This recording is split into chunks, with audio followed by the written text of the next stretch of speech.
Magandang araw po, magandang araw. Kumusta po kayo? Ang pag-ibig at kapayapaan ni Kristo maghari nawa sa puso at isipan natin. At greetings tayo sa mga kapatid natin na nanonood ngayon. Excited ako ipakilala ko sa inyo yung santo na naka-inspire sa atin. Walang iba. Ito yung patron saint ko talaga. Ito yung patron saint ko, si Saint Antonio Maria Claret. Sa mga nagtatanong, sino yung patron saint ko ngayong araw na ito, ay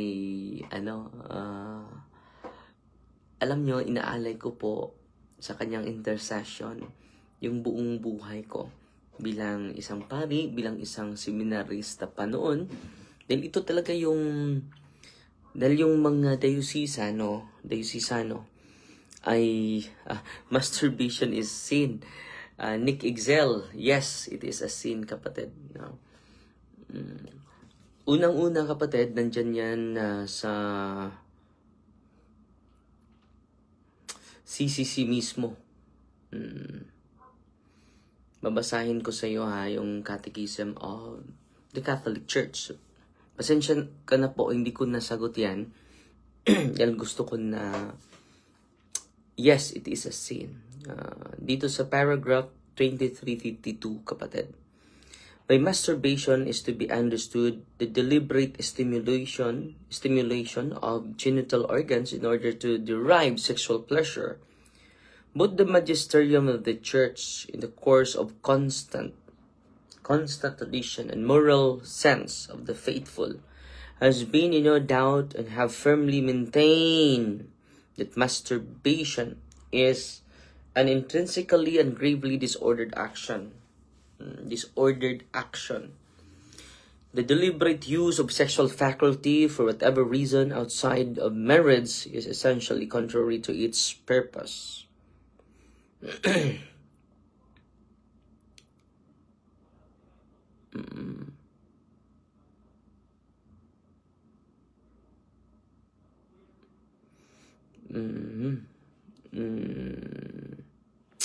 For here, sexual pleasure is sought apart from sexual relationship, which is demanded by moral order, in which a total meaning of mutual self-giving and human procreation in the context of true love is achieved.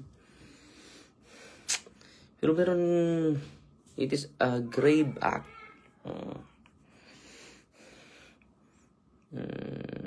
Objective wrongness. Masturbation is considered intrinsically and gravely disordered because it misuses the sexual faculty. So it is a disordered igsoon. Nakalimot lang ako sa specific na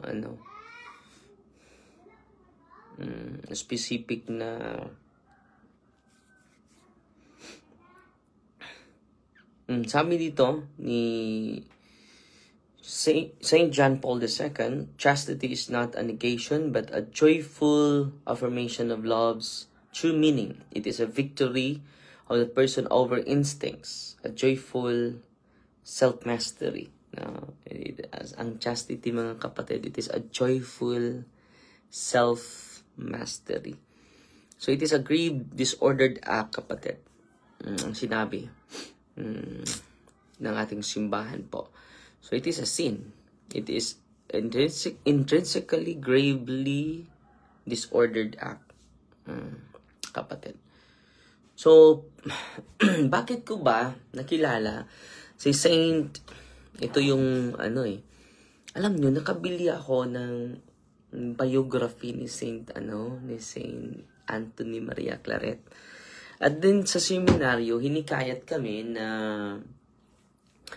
dahil yung mga dayosisano, walang spirituality na united. Example, sa Franciscan, di ba? So, yung spirituality nila ay Franciscan. Yung mga Dominican, yung spirituality nila ni Saint Dominic, di ba? So, meron silang model. Pero yung mga diocesano, wala. Wala, no? So ngayon, inikayat kami ng professor namin na dahil yung mga diocesano walang model na santo dahil wala naman tayong iba't iba yung natin wala tayong ideal na maliban kay Kristo. Gusto niya na meron kaming maging modelo na naging santo. So, accidentally, yung mga aklat sa library, i-dispose na dahil kapag outdated na, i-dispose na. Maraming mga aklat doon sa labas ng sa Seminaryo Mayor po. Ako nito. So, maraming mga aklat doon na ipagbili na sa murang presyo. Nakita ko yung autobiography ni Saint Antonio Maria Claret. So binili ko ng mura lang, mga 50 pesos. At hindi ko pa nabasa, nilagay ko lang sa bookshelves ko.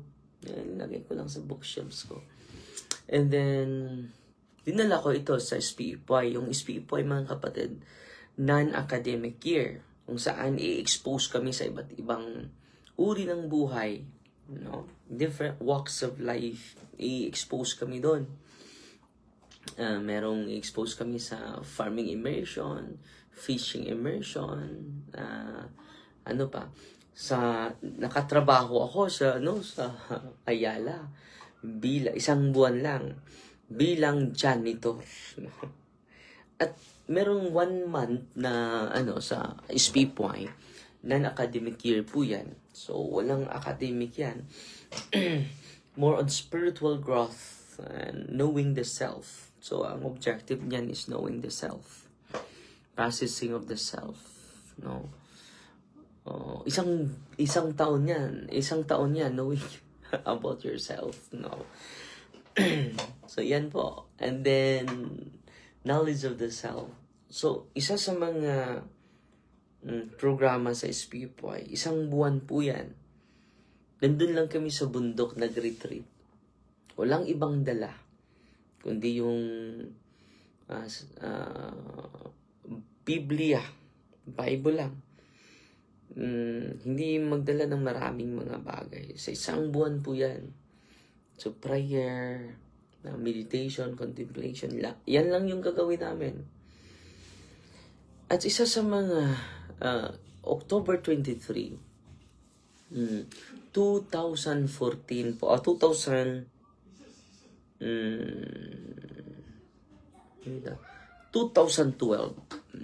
October 23, exact, to be precise, date, October 12,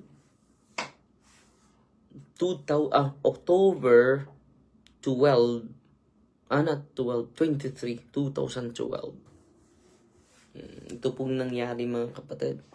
Binibigyan po ako ng intense contemplation na assignment.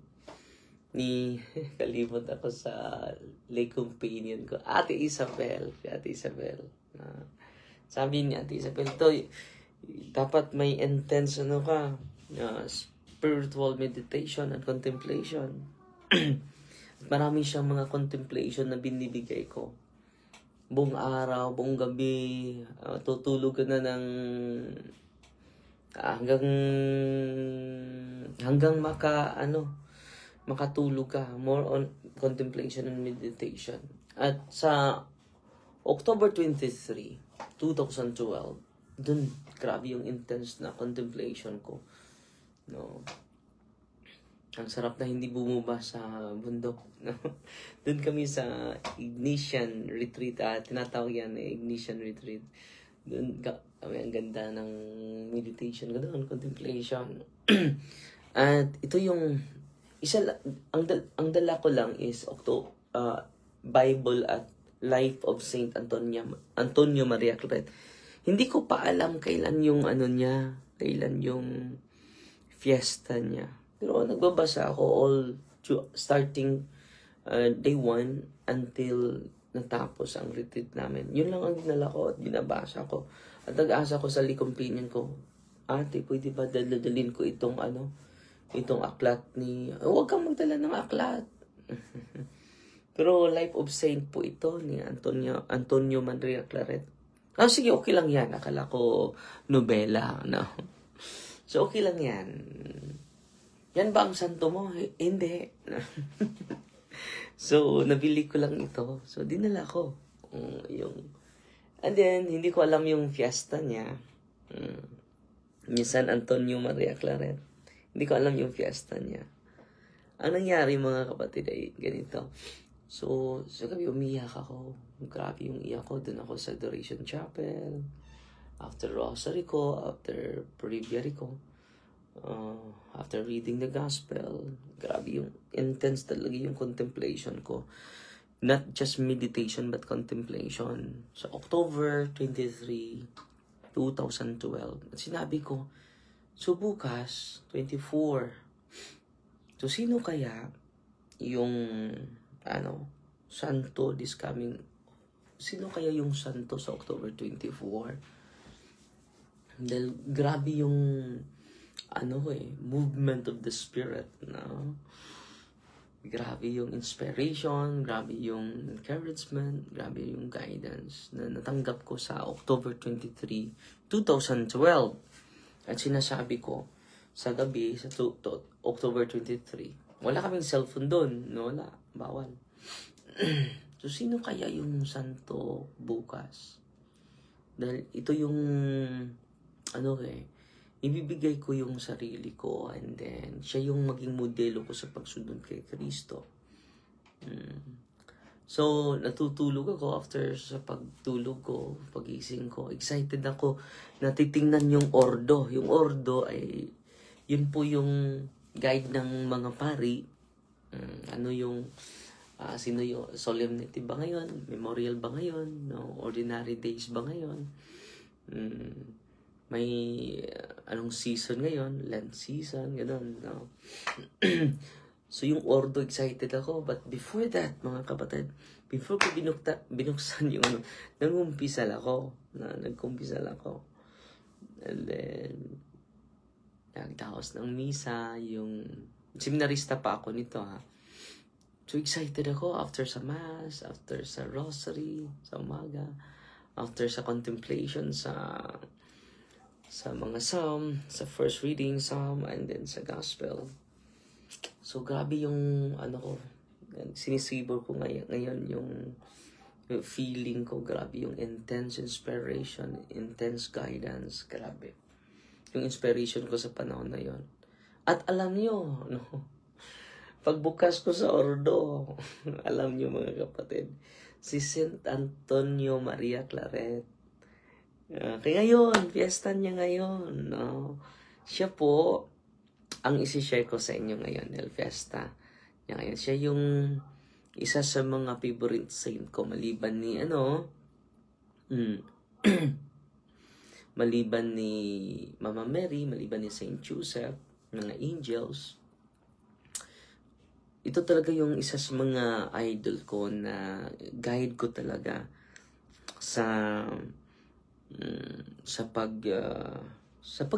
paging seminarista ko hanggang ngayon. Naging pari ako. So, happy fiesta. Ngayon yung fiesta ko at Saint Anthony Maria Claret. Pray for the soul of Papa Nusing.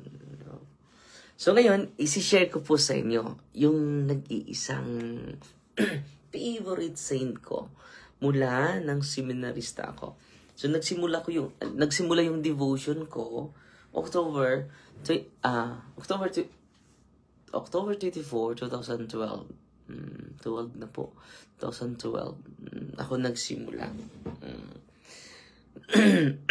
So gayon din kayo, ma-encourage ko kayo na sagawa ng personal patron saint. At yung personal patron saint ko, fiesta niya ngayon. So, fiesta ngayon, magkatay tayo ng baboy ngayon. Fiesta po. ng santo ko ngayon. Okay? At salamat din ngayong araw na ito, yung young clergy bibisita dito at sila yung magdaos ng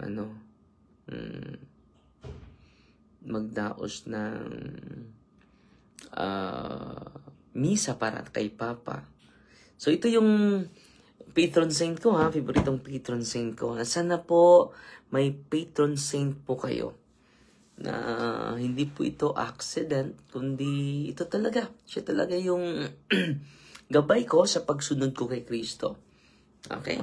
Sabi ni San Pablo, 1 Corinto 11, or 11, follow me and you will not go astray. So yung sinusunod ko na santo, si Saint Antonio Maria Claret. 1807 to 1870. Binaliktad lang ito. No? So feast day niya is October 24. Ang title niya, Archbishop of Santiago de Cuba, founder of Claretians, confessor of Queen Isabella II of Spain. So siya yung confessor sa Reina, no? Canonized May 7, 1950. Wow. Yung patron namin sa St. Michael, sa Saint Center, si St. Michael, di ba? May 8 kami. So, kadugtong lang. So, nakanonize siya sa May 7. Early life and vocation ni Saint Antonio Maria Claret. Born December 23, 1807, in Catalonia, Spain, into a humble family of wool weavers. So, mananahi pala ito. From youth, he shown piety, love for the Blessed Virgin Mary, and a desire for perfection. Ito yung idol ko, no? Na santo. Trained as a weaver, but an inner call led him to the priesthood. Ordained in 1835 at the age of 27. Alam nyo ba, hindi ito marunong lumangoy, no? So, hinahanap ko nga yung autobiography niya. Ang ganda dun. Alam nyo, yung autobiography niya, ang kapal. Hinahanap ko nga eh. Hindi ko pa nahanap. Alam nyo, hindi pala ito marunong lumangoy si Antonio Maria Claret. And then, doon lang siya naliligo sa gilid ng baybayon, sa seashore. No? Dahil hindi siya marunong lumangoy. At alam nyo, may malaking alon. While naligo siya sa gilid ng baybayin, no? May malaking alon. And then naanod siya. At sabi ng mga kasama niya, patay na yon. Dahil hindi yun marunong lumangoy, no? Alam nyo, hindi namatay si Saint Antonio Maria Claret. Dahil nagro-rosaryo siya. Lumitaw lang siya sa dagat. Ano bang sekreto mo? Doon, yung deep-seated niya na devotion sa Mahal na Birhen, ang naka-inspire sa kanya to give his life to Mama Mary, no? So, nagro-rosaryo siya, no? Inaanod na siya ng malaking alon. At tinanggap na ng mga kasamahan niya, napatay na yon. Hindi yun marunong lumangoy. No? At nagtagpuan siya na lumutang lang sa dagat. Yun po yung isa sa mga milagro sa kanyang devotion. Kaya nga, isa sa mga yung love for the Blessed Virgin Mary. So, naging pari siya, 1835, at the age of 27. He first considered becoming a Carthusian monk. So, naging monghi pala siya. But his confessor urged him to devote his zeal to preaching and missions. Till, magaling siya magdiskurso eh. Magaling siya sa preaching, mga kapatid. So, naging missionary siya. Ito yung missionary work niya. Saint Antonio Maria Claret became one of the greatest preachers of the 19th century in Spain. Hindi ito basta-basta, mga kapatid. Si Saint Antonio Maria Claret, na one of the known preachers during his time. He traveled tirelessly on foot. Grabe. Naglalakad siya na walang tsinelas. Giving missions and retreats. Preaching sometimes 5 to 6 sermons a day. Grabe. Hindi napapagod. His words had extraordinary effects. Hardened sinners converted. Maraming mga makasalanan na bumalik, converted. Families reconciled. Grabe. Thousands returned to confession. Grabe, libo-libo yung mga... Ito talaga yung ano ko. Wilfrida, Porca, pakigreet og happy birthday sa ahong manghod. Si Anthony. Salamat kay Igsoon Maria Detag. Patron saint, no? Si Antonio. Paris' life was renewed. It is said that people wept openly as he spoke about God's mercy and Mary's love. So, iyak yung mga tao. At nagtayo siya ng congregation, yung Claretian, in 1849. Hello po, Father. Always po akong nanonood sa mga video ninyo. From Tagapulan, Samar po. Si Krisha Villas, Pampanga. Salamat, Igsoon, ha. Hindi ko mabasa lahat, ha, dahil na-rin tayo sa buhay ng santo ngayon. Saint of the day, no? He founded in Vic, Spain, the Congregation of Missionary Sons of Immaculate Heart of Mary, known today as the Claretians. So, ang purpose niya sa pagtayo nito, to follow Christ in preaching the gospel to the poor under the protection of the Immaculate Heart of Mary. So, dito niya, maintindihan mo siya, eh. Bakit grabe yung devotion niya sa Malambaren? Bakit? Niligtas siya, eh. Hindi siya marunong lumango, eh.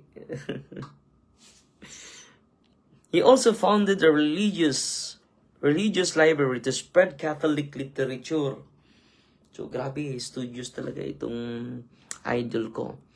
The Arts Confraternity of the Heart of Mary, several schools and workshops for the poor. Grabe, nagtatayo pala siya ng mga eskwelahan.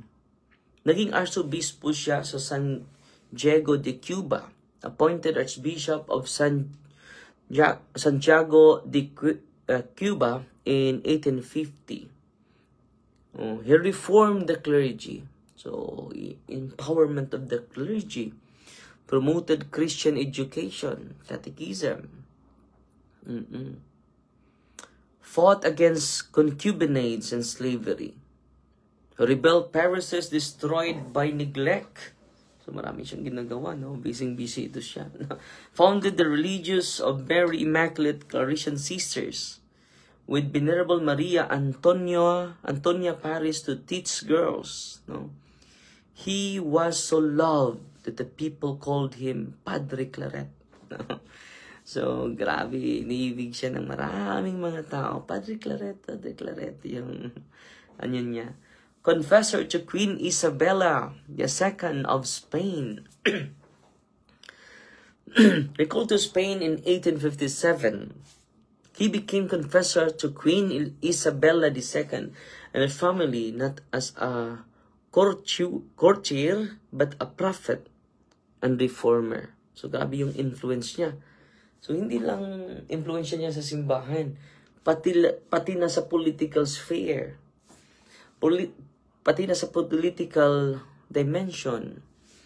So, maintindihan niyo ako saan ako nagsimula, no?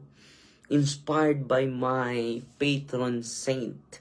Kaya nga may legal action tayo. At salamat sa Diyos, patuloy pa rin yung legal action natin sa vote buying. Hindi yan titigil, mga kapatid, no? As a prophet and a reformer.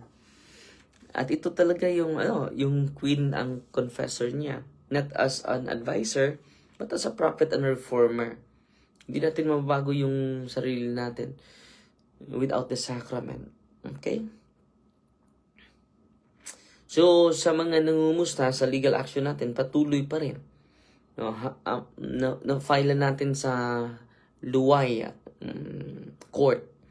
So, maghihintay lang tayo, no? So, ginagawa natin ito not because of revenge, not because of hatred, but because of justice, out of love, mga kapatid. Okay. Confessor to Queen Isabella II of Spain. The First Vatican Council, 1869. No, ano pa siya? He encouraged Catholic renewal in kingdom and helped promote the First Vatican Council, publication of good Catholic books, missions and seminaries throughout Spain. So, tinatayo niya. So, hindi ito basta-basta. Miracle and extraordinary gifts. Gift of prophecy and reading of hearts. Grabe itong santong ito. Very inspiring. Claret was known to read souls in confession, revealing hidden sins, and consoling penitents with divine insight. He could foresee dangers, persecutions, and even political changes. For example, he predicted the fall of Queen Isabella II long before it occurred in 1868. By location then, several witnesses, including royal attendants, testified that he was seen in two places at once, the same time. Especially while serving in Cuba and Spain. Nandun din siya sa Spain, nandun dito din siya sa Cuba. While preaching in one town, he was reportedly seen comforting a dying man elsewhere. Both events later verified. So, by location, miraculous healings.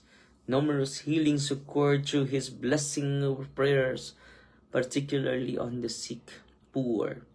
He was known to bless the sick with the sign of the cross, saying simply, God wills it, and cures followed. Ito yung sasabihin niya, God wills it, and cures followed. During an epidemic in Cuba, many recovered after invoking his prayers. Grabe.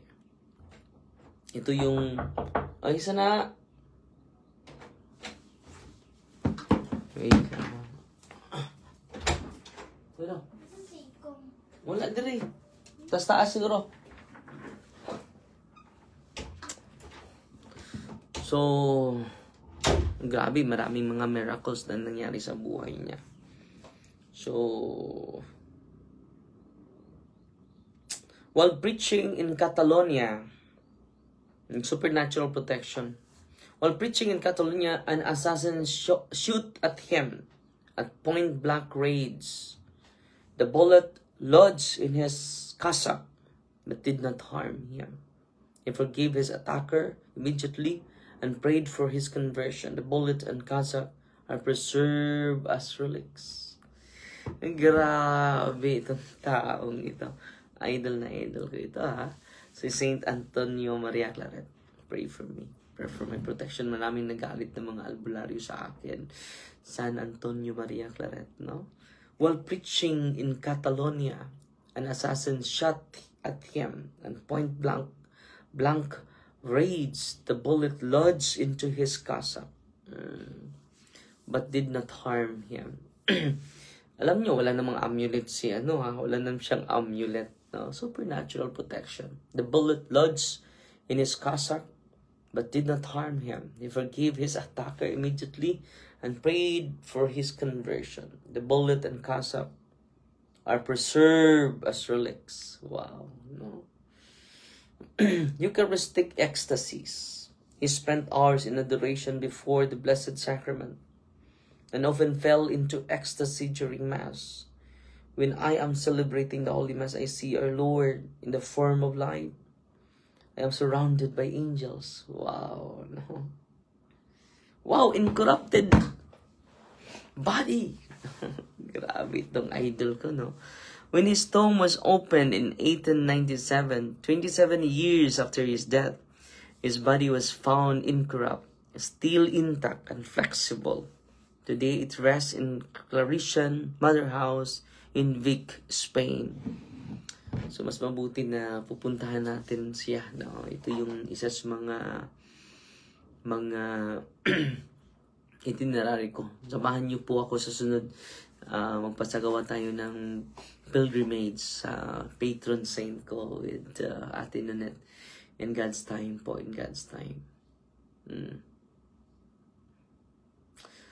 So death and canonization exiled from Spain after the revolution of 1868. He took refuge with Cistercian monks at Font-Freud, France, when he died peacefully on October 24, 1870.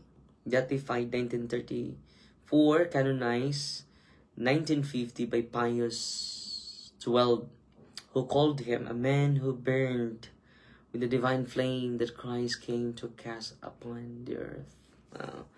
Ang ganda, no? Very inspiring yung santo ko, no? Patron saint ko. Ito yung mga known nga mga sayings niya. Marami siyang mga aklat na sinusulat, mga kapatid. A sign of the Immaculate Heart of Mary is a man on fire with love, who spreads its flames wherever he goes. So marami din nagagalit sa kanya, may nagtangka niyang patayin siya, di ba? Pero hindi siya natablan because of the spiritual protection, hindi dahil sa amulet, no? Who spread its flames whenever he goes. He desires mightily and strives by all means possible to set the whole world on fire with God's love. So mapuno tayo ng pag-ibig sa Panginoon araw-araw. So sana mapuno tayo sa araw na ito ng pag-ibig sa Diyos, no? Mapuno natin. So maraming magagalit sa atin, katulad ni Saint Antonio Maria Claret. Binaril siya, pero sa awa ng Diyos may mga anghel na nagprotect sa kanya. Hindi, wala po siyang amulet, ha? Hindi katulad ng mga albularyo, may amulet, no? So bakit ba sinasaway natin ang mga albularyo? Dahil yan ang katotohanan, no? Delikado yung family members ninyo until fourth generation yung curses ng demonyo while enjoying their power. Pasensya na po, pero kailangan isasabi ko out of love po yan. If I were to meet a priest and an angel, so galing pala ito ni Saint Antonio Maria Claret, I would first greet the priest because he is another Christ, no? In persona Christi. The love of Christ urges us on. This is the love that makes us weak, suffer, desire the salvation of souls. So kaya nga lagi nating sinasabi ang katotohanan. Maraming magagalit kay Father. Okay lang po yan. Dahil may sasagutin tayo mamaya. Okay? Mga alauna siguro, mga kapatid. Sasagutin natin yung albularyo na personal attack, yung kanyang sagot, no? Pero yung atin is doctrinal po, no? The missionary who wants to win the world for Christ must begin by conquering himself through mortification and humility. Dahil grabe, no? Grabe yung kanyang sakripisyo talaga para sa evangelization. So yan po yung idol ko, si Saint Antonio Maria Claret, my personal patron saint ko po. Pray for me always. Pray for me always. Pray for the soul of Papa. Ito yung prayer niya, ng kapatid. So tatapusin natin ito sa prayer ni Saint Antonio Maria Claret, ay idol ko.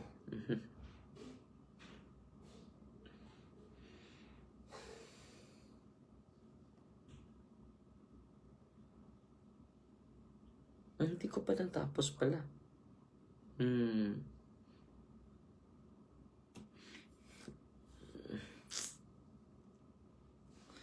So, lalakad lang siya, no? Wala pa mga sasakyan sa panahon niya, no? Especially Catalonia by foot, often on foot. Wala siyang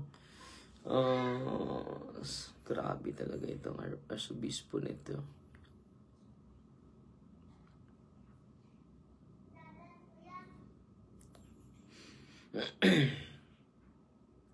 Para para makapunta lang siya sa poor community, mga kapatid. Grabe yung preaching niya. Very inspiring, mga kapatid. Buhay ni San Antonio Maria Claret.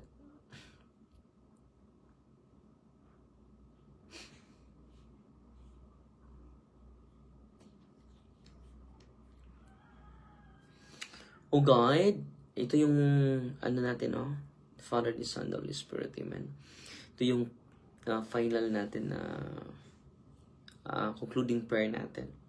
O God, who filled Saint Anthony Maria Claret with zeal for souls and love for Immaculate Mother, grant us through his intercession the grace to serve you faithfully, to proclaim your word with courage, and to live with purity of heart and integrity of life. May we follow his example of tireless charity, constant prayer, and joyful self-giving.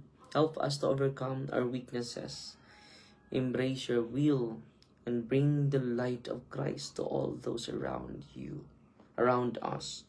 Saint Antonio Maria Claret, pray for Papa, pray for us, that we may grow in holiness and zeal for the salvation of soul. Amen. In the name of the Father, and of the Son, and of the Holy Spirit. Amen. Salamat Ate Lali Rose Disbo sa panonood. Si Anisha Oro Inok. At salamat din sa star senders natin ngayon. Si Malak Ganel. Salamat po. Si Mar Diaz. Good morning, Father. Watching from Upper Cabanayan, Bulacau. Nagpadala ng 50 stars. Si Briones Jo. Nagpadala ng 100 stars. Si Marlene Carnofio, 100 stars. Salamat po. Si Ami Naelga, lagi po ito, 50 stars. Salamat po sa mga bagong star senders natin. Ang Diyos na po magsukli sa mga generosity ninyo, ha? Si Mavic Buhion de la Cruz, 100 stars. Si Sister Imper, 50 stars. Salamat po. Si Grace Bagundol, greetings muna tayo ng 2 minutes. Tipanero. Si Anibel Babera, pa-shout out, Father. Si Wilfrida Porca, nagtanaw, amen. Si Mercy Billiones, amen. Salamat sa mga tumulong, para ni Papa, sa mga nagpadala ng tulong, salamat po. Ang Diyos na po magsukli sa mga kabutihan ninyo, sa moral, spiritual, and financial support po. Maraming salamat po. In the name of the Father, the Son, the Holy Spirit. Amen. Patuloy tayo magdasal sa bawat isa to gain enlightenment, guidance, and inspiration sa bawat isa sa atin. God bless.